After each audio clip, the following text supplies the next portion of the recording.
So excited to speak to these three sports experts, Tara Slone and Donnovan Bennett from Sportsnet and Devin Heroux from CBC Sports joining us now. And I'm going to ask all three of you this question, but Tara, let me begin with you. What do you think the greatest moment in sports was this year?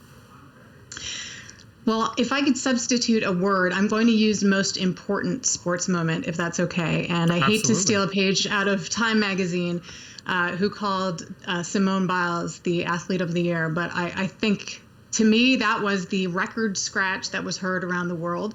If you think about everything that Simone had on her plate, the burden of expectations, someone who was living with the abuse of Larry Nassar, the burden of being a Black woman in the United States of America, the burden of being a Black woman in a predominantly white sport, not to mention living through a pandemic. For all of our expectations of Simone Biles, for all that she was carrying on her shoulders, to pull out of competition in the Tokyo Olympics, it was like this wild act of radical self-care. And I think we will feel the impact of that for years and years to come. Donnovan, for you, whether it's important or significant or exciting, the sports moment of 2021 for you? Yeah, when I think of this year, for me, it's a collection of moments and who made those moments for Canadians. And I love the fact that, this was an election year. We as a country at times are more divisive than ever before. But when we were celebrating people who are from elsewhere, right? Second and, first generation Canadians, right? The people who prototypically are other made us all come together and realize that we are more alike than we are different. There's so many examples, whether it's Damian Warner, Andre DeGrasse, Penny Alexiak, Maggie McNeil, Bianca Andreescu, Liliana Fernandez, Dennis Shapovalov, Alphonso Davies, Andrew Wiggins, Jamal Murray, on and on and on. As Canadians, we are the best in the world when we realize the best part about Canada is we welcome the entire world. Yeah, absolutely. And look at all their stories. I mean, Alphonso Davies' story of being a refugee family ending up in Edmonton, and we could go through that entire list that you mentioned, and each one of them would have an incredible story about how they came to Canada and how they ended up being among the best in the world now with what they do. Devin, a lot of pressure here after your two colleagues to identify a sports story of the year.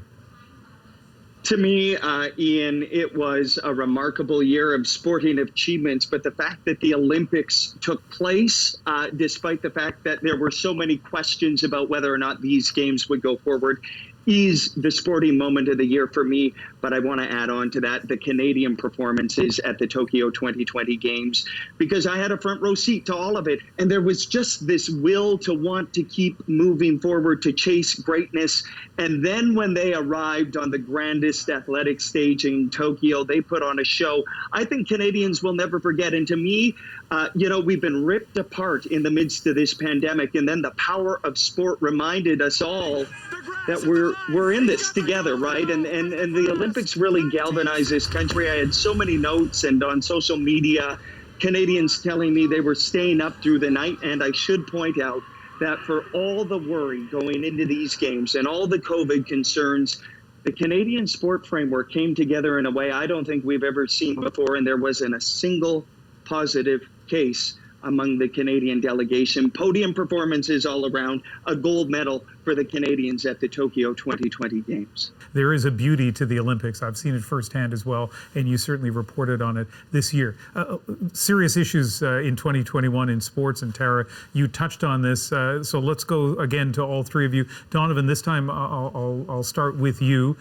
We heard Tara talk about Simone Biles, and she's not the only athlete that kind of made mental health like an issue that we heard discussed on sportscasts. Why don't you talk more about that? Yeah, I mean, we should be proud of a couple Canadians, not just for their performance, but for their ability to speak on an important topic. Bianca Andreescu is one. Penny Alexiak, in a big way, is another. And you think about that, again, all young people, but all women. And Simone Biles and Penny Alexiak literally are the faces of the games for their respective nations. And they were able to, in the midst of the pressure, talk about how that pressure made them feel, forced us to cover it and talk about it, quite frankly. But these are young women with leverage, with agency, and with corporate partners that were willing to support them nonetheless. And so I think there were so many op-ed pieces coming out of those games talking about mental health and what does mental toughness really mean in a sporting context, that it's a conversation that I think we were all permitted to have because those fearless women had it for it. Tara, you were very outspoken in your support for former Chicago Blackhawks player Kyle Beach, who alleged a sexual assault by a video coach. A few weeks now have passed since that story was kind of dominating headlines. What do you think the impact has been on the NHL? I think we're all hoping that Kyle's story will provide a tipping point for hockey culture and what is problematic within that. There are a lot of people who, like me, have been cynical, I think for very good reason. I don't think we've seen the empathy that we wanted to see. We haven't seen the action yet, and we've seen a lot of litigiousness.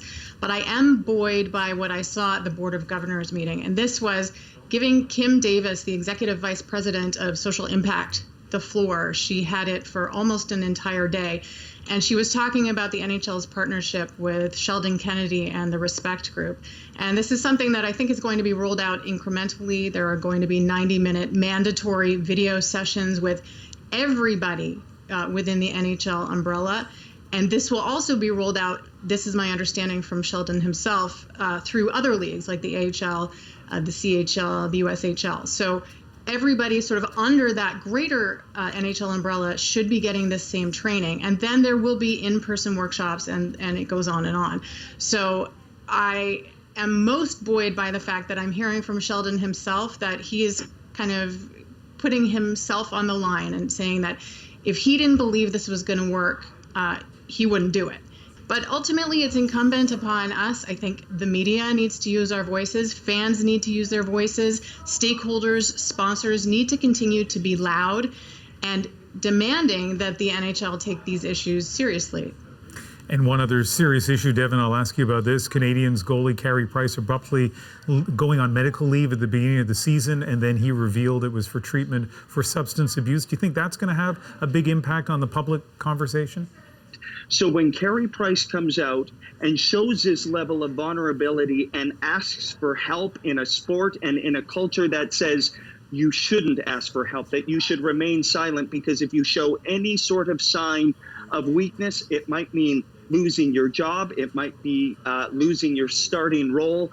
And so Carey Price steps into this, and he's so vulnerable, like I said. But I'll never forget also the post that his wife took to social media and posted about the fact that she understood that they had this privileged position, a platform, and that they wanted to use this experience to say to the public, it is okay to ask for help when there are mental health issues at play, and that Carey Price is willing to show up both for himself and for his family. I don't think we're going to see immediate groundswell of athletes stepping into their truth and coming forward and saying, I need help, because we know this is a system that's been plagued by many, many things, including staying silent. But when we have a superstar like Carey Price do this and say, I need help in a manly man, sort of hyper-masculine sport, this is a beginning. This could be a game changer. One last question to all three of you, and Tara, I'll begin with you. Your pick for Canadian athlete or team of the year?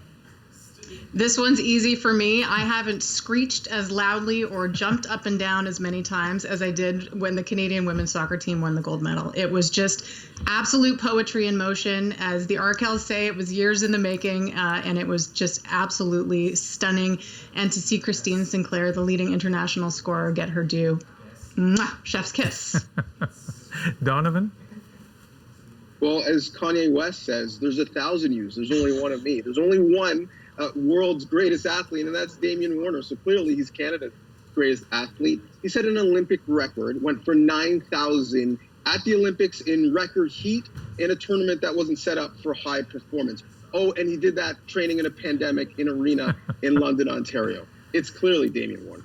Yeah, and every interview I've seen of him, I've never met him, but man, he seems like the nicest guy and the greatest athlete. A nice combination. Devin, your choice? Jumping into the deep end, the Canadian women's swimming team, they took the world by storm. 6 medals at the National Aquatic Center. And of course, 21-year-old Penny Oleksiak becomes the most decorated Olympian. And wasn't it fitting that she won it alongside her teammates? I was right there to meet her when she won that 7th medal. And she said, I wouldn't have wanted to do it any other way because I have my teammates beside me.